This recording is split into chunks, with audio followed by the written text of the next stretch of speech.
AITA for telling a friend my solo trip wasn't meant to be a group trip. After he booked flights to join me, I, 20F, have been planning a solo trip through Asia for the past 6 months. It's a 2-month-long trip.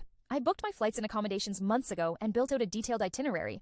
I always saw this as my trip, something I was doing alone, but open to overlapping with friends here or there. A friend of mine, 30M, who I met in university, mentioned months ago that he was also thinking of traveling. In person, I said that if he was free, maybe we could overlap.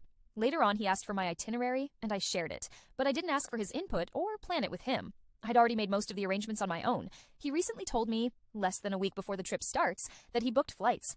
He'd been sick for a while, so I wasn't even sure he was still going.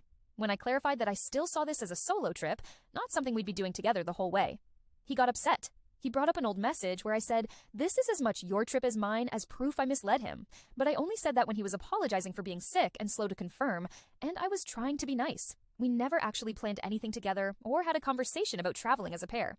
He just adopted my itinerary. He now says he wouldn't have booked the same route if he'd known we weren't doing it together.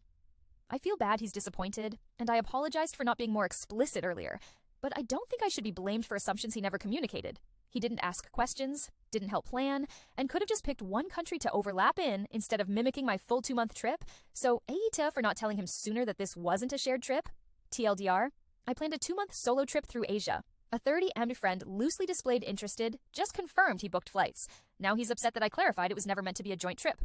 I feel bad, but I don't think I should be blamed for his unspoken assumptions. AITA,